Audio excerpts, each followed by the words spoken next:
Assalamualaikum warahmatullahi wabarakatuh. Perkenalkan, nama saya Tanwirul Anwar dari program studi biologi Fakultas Sains dan Teknologi Universitas Islam Negeri Aramiri, Banda Aceh. Jadi video kali ini saya buat bertujuan untuk memenuhi tugas mata kuliah dari biologi laut dengan dosen pengampu Pak Ilham Zulfahmi SSI. Pada kesempatan kali ini saya akan membahas dan menjelaskan tentang ocean current atau arus air laut. Langsung saja kalian simak penjelasannya. Nah, pertama kita harus mengetahui apa itu arus air laut.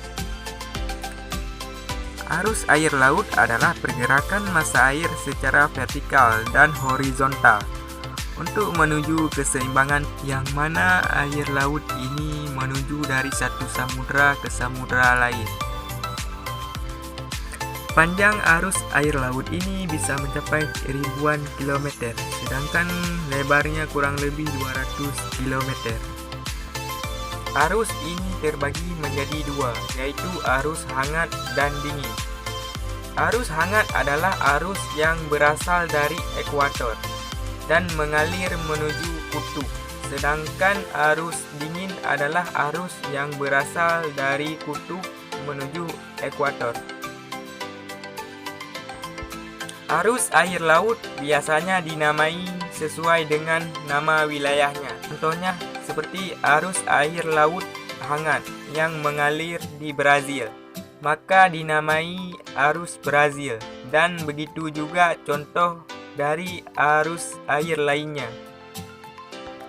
Pergerakan air laut dipengaruhi oleh 4 faktor. Yang pertama ada faktor angin, yang kedua ada faktor pasang surut, yang ketiga ada perubahan massa jenis air, dan yang keempat dipengaruhi oleh rotasi bumi.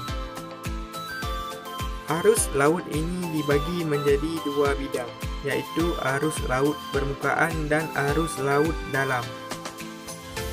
Arus laut permukaan dia hanya mengendalikan 10% dari air laut yang teratas, sedangkan yang 90% dipengaruhi oleh arus laut dalam.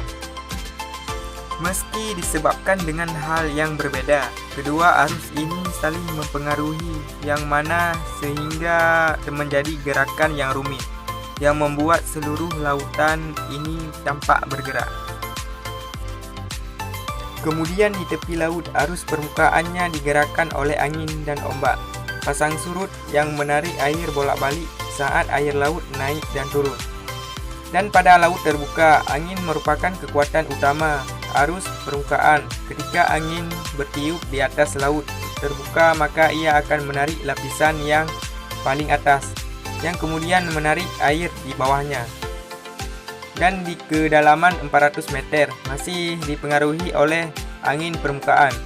Dan jika dilihat dari jarak jauh, untuk melihat pola arus permukaan di seluruh dunia, maka akan nampak seperti lingkaran besar yang disebut dengan pilin, yang berjalan searah jarum jam di belahan bumi bagian utara dan melawan arah jarum jam di bagian belahan bumi selatan.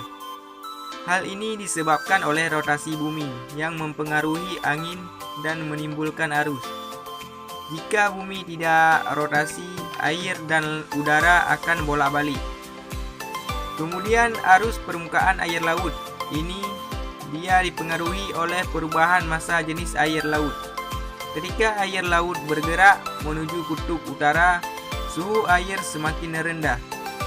Air ini memiliki konsentrasi garam yang lebih tinggi karena kristal es yang menahan air dan melepas garam. Air asin yang dingin ini lebih padat sehingga ia tenggelam, dan air permukaan yang lebih hangat menggantikannya. Kemudian ia akan menciptakan arus vertikal yang disebut sirkulasi termohalin. Nah, sirkulasi termohalin air dalam dan arus permukaan yang digerakkan oleh angin kemudian bergabung membentuk jalur yang disebut dengan Global Convertible. Global Convertible ini adalah arus terpanjang di dunia yang mengelilingi dunia, dan saat air bergerak dari laut dalam ke permukaan air dengan membawa nutrisi bagi mikroorganisme. Namun arus ini bergerak hanya beberapa sentimeter per detik. Dan untuk kesimpulannya, yaitu arus air laut ialah aliran air yang bergerak di sepanjang laut dengan jalur tertentu yang mengalir dari satu samudra ke samudra yang lain. Kemudian pergerakan air ini dipengaruhi oleh 4 faktor, yaitu angin, pasang surut, perubahan massa jenis air laut, dan rotasi bumi. Sekian penjelasan dari saya. Semoga bermanfaat. Apabila ada salah kata dalam pengucapan, saya mohon maaf. Wassalamualaikum warahmatullahi wabarakatuh.